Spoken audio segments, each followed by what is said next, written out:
Hi guys, this is Ashley Payne here. I usually call these party tricks, but since there's no parties happening currently, you can practice these and get ready for all the parties you're gonna throw once we're all allowed to leave our houses. So we're gonna start with kind of a kneeled stretch sequence. If you have any sort of knee pain, that's McAdoo. If you have any sort of knee pain or you're working on a floor or a harder surface, grab a towel, kind of wrap it underneath yourself just so that you have a little bit of a cushion so you're not working directly on any sort of towel or concrete. You want to stretch with us? All right, come on, McAdoo. Here we go. Well, you can join me right here. We'll get yours in a second, okay? All right, here we go. Taking your right leg, bringing it forward, pressing your hips down into the floor. What did they call this in our video? Was this the horse pose? Yeah. And keeping that belly button in.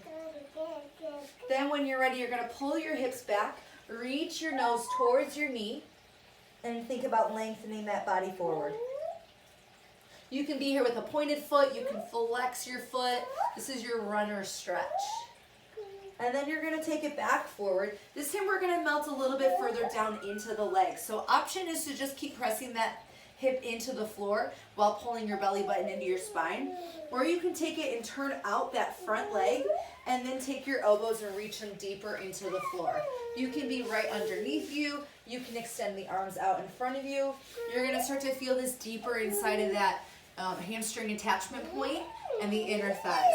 Right, Mac? And then now we're going to sit back again. Again, option A is your runner stretch. Pointed foot, flex foot, whatever you choose. Option B, you're going to sit down deeper into those hips. And again, just relax the body forward. You can grab onto the leg. You can bring your hands to the side. You can flex your foot or point your foot. And then again, we're going to come forward. Now this time, again, you can come into your, horse press right here, that lunge. You can turn the leg out and go back deeper into the floor. Or you can extend your leg out into your side split. So we're going to come into that split.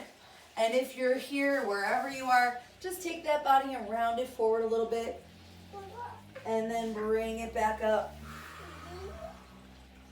And round it forward. And bring it back up. And however you need to, roll off onto that side of your hip. Bend your knees and kind of shake it all out. And then set yourself up for the other side. You ready to do the other side? All right, and we're going to take that left leg now and press it forward, bringing that hip into the floor, belly button in the spine, pressing right here.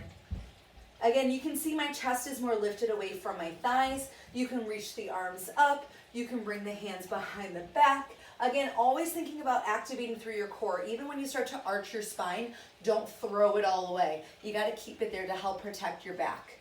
When you're ready, you're going to extend back, reaching your nose towards your knee, keeping the hips lifted off the floor, relaxing through the quadricep. If you want, you flex that foot as you round the body forward. And when you're ready, take your body forward. Again, you can be deeper into that thigh. You can turn out that front leg. You can come onto your elbows. Yeah. You can reach the arms further forward. Again, always keeping the spine and the core engaged. Pulling back into that heel. Again, you can be lifted. You can flex the foot or you can sit down into that leg. And right now we're really thinking about parallel leg lines. So as easy as it might be to roll off, sit flat back and keep those knees pointed to the ceiling. Again, you can stay here with flexing and pointing through the feet. And if you want, you come back up into that deep press, your turned out position, or slide on out into that side split. Taking your inhale and exhale, relaxing forward. And inhale, lengthening up. And exhale forward. And one more. And when you're ready, exhale and slowly roll off onto that leg, pulling it in. We're going to do one more. We're going to open up into our big straddle. Can you open up into your straddle? There we go. And we're going to take your feet, you're going to flex them and point them towards the ceiling. And you're gonna reach over and you're gonna try to grab that one foot and stretch it right there. As you lift, try to keep that other leg from rolling in and from lifting that hip up off the floor. And we're gonna come up and reach towards the ankle on the other side. And we're gonna come up and you're gonna take one hand on each side of your leg, and to your flexibility, walk your hands forward and just kind of round out your spine. Again, avoiding the leg rolling in or the hip lifting off of the floor. And then you slowly walk all the way to the front. And while you're here, you can flex your feet, you can point your feet. If you're working on a little bit more of like thigh and core engagement, you can kind of let your hands come and hover off the floor. Still feeling that stretch into the hamstrings. And up, and other leg, one hand on each side. Walk all the way. Can you stretch this way? Keeping that hip pulling back.